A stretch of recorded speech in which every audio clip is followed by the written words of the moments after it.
salamat sa Great Days White. Hi! Your girl Daniel is back. Charot. So anyway, after 1.5 months in med school, we've had our prelims, which ended just today. Anyway, so I'll tell you all about it.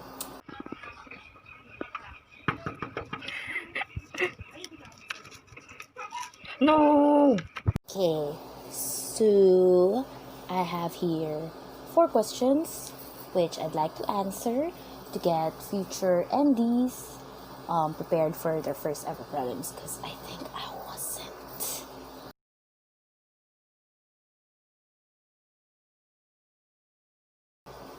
For 7 days, except the Sunday, of course.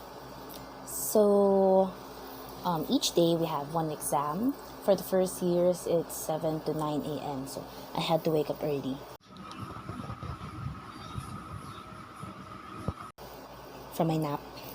Okay, so one exam is 2 hours long. At least they give you 2 hours to answer it. But per day you only have one subject, so you can study for that subject the day before. Okay, the coverage is quite long, I guess, but it's the topics that we tackled in the past 5 weeks. See it there. Anyway, it depends. For example, for minor subjects, we only have one class per week, so you'd expect that we only have few topics. While for major subjects, we have more hours per week, so we have more topics. For example, in our behavioral science, we only have 3 topics, while for gross anatomy, we have 8 topics. So you really have to manage your time well, and a lot time for the more difficult topics so that you won't be surprised.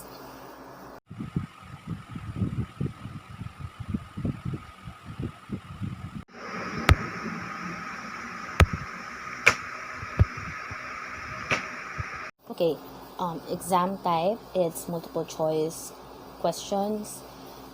Since we're only having online classes and online exams now, it's usually the traditional MCQ questions, which is patterned after the boards, how you'd expect questions in the boards. And it's 100 items. It's very hard. Though you have 2 hours, so if you want to spend more time in one question, yeah, you can linger. But then, I think this is the part that I really don't like in online exams. At least for us. Once you're in one question, you have to answer it and then go on to the next. Then you can't go back to it. So in case you suddenly remember the answer, you can go back to it. So that's really very hard for me, since I really want to check my answers thrice, but I can't. So, if I don't know it, then just skip. What's the point of staying in one question for so long, right? Anyway, it's very hard.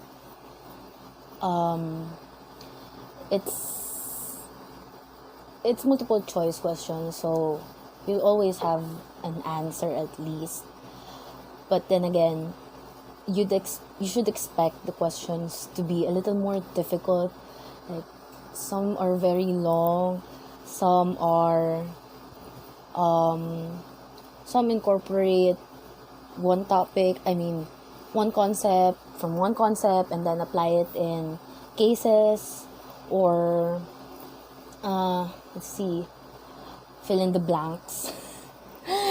Or no, we didn't have matching type, but anyway, it was very difficult. And there's also time pressure. But we don't have laboratories, like the traditional laboratory, since it's purely online. But we do have laboratory classes wherein we see slides or specimen, and then point out structures and their functions, or any other questions about it. So how we do our laboratory exams is that we're shown pictures and we identify structures or their fate, their functions, stuff like that. But basically, if it's a laboratory exam, you should expect lots of pictures. That's it.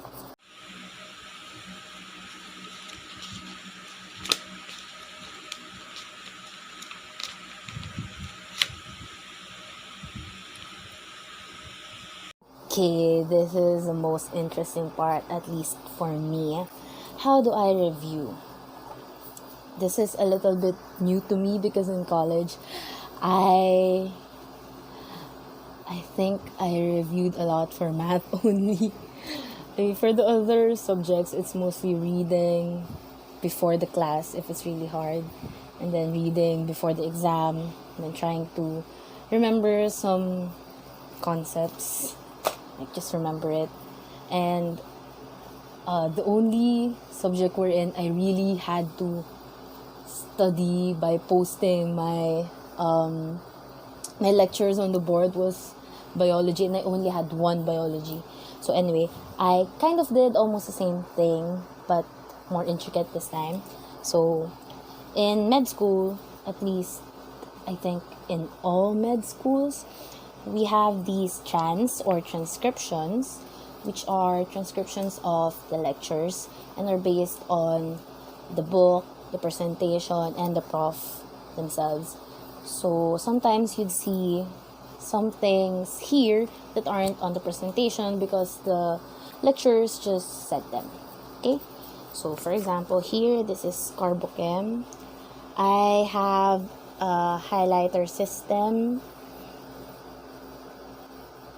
but it's not that difficult to have a highlighter system. Like, for example, you have to assign a color for enumerating, like, okay, green is for the organelles, and I generally use yellow for definitions or descriptions of items, and then orange for small concepts, the concept itself, and then I still use yellow to define it, stuff like that.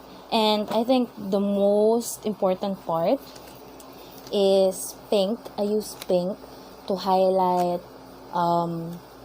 clinical examples, like if it explains disease and illness, I use pink, and then purple for examples. This is really, really important if you think the subject is more on application, and it's easier to look at your trans at a glance when you review again if it's already highlighted this way.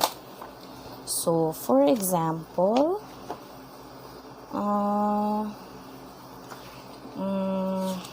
wait, sometimes I do it, but sometimes no, I get too lazy. Anyway, that's how it works. See, definition, stuff like that. Okay. Oh, but where do I get these strands? They're from higher years, or sometimes if you're up to it, you make your own. I think I've made like 3 for myself, I think. Anyway, that's how I review. And then, but is it enough? Of course it's not. You don't expect questions to just come up that easily, right? So we also have recorded videos, since we have asynchronous learnings as well.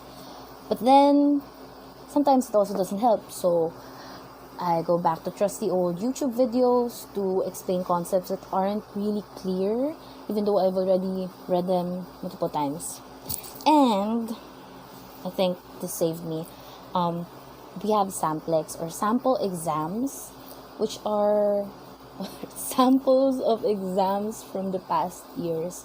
And in looking for samplex, you have to look for the most recent one and make sure that the topics are the same, because other subjects sometimes mix and match the topics. Okay, and if you have a samplex, you don't memorize the questions and the answers. You try to understand how they ask questions, the type of questions that they ask, the topics that they focused on. Yeah, that will really help. And sometimes, yeah, you find the same questions there because there are test banks, yeah.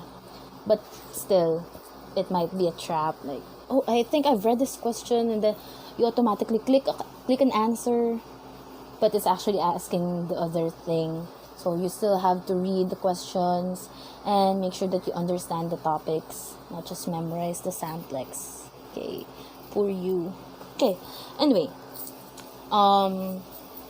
in reviewing, especially for major subjects, I take about 2 hours per topic, depending on the subject, I guess. For biochemistry, I think I spent like 4 hours per topic, which means you barely have any sleep. Okay, the exam is from 7 o'clock. Good luck.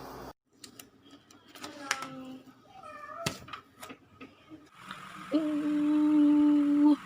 Pop, pop, pop, pop, pop. Yay! All green. One, it's kind of like a bonus question, but anyway, I study a lot the whole day for these exams, but you also have to remember that you're supposed to take breaks. Your brain can't handle that much in one sitting, so take breaks and sleep while you can, because your brain needs to consolidate all those information so that you can retain more. Okay, anyway, what did I do during my break times? I made kimchi.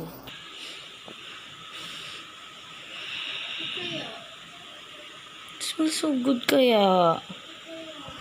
Oo kaya. And it's homemade.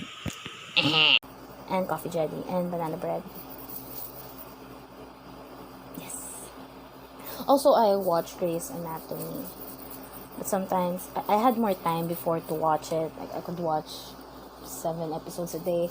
Now, I watch while eating, while taking a bath, while cooking. But at least I still watch it. Right? Right? I'm already on season 11. They said Derek will die. Anyway. Okay. That's it. If you have more questions, you can comment down below. I'll try to answer them.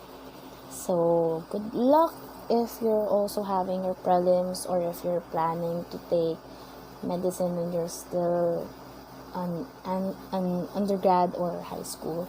I hope you prepare yourself and get used to what do you call that?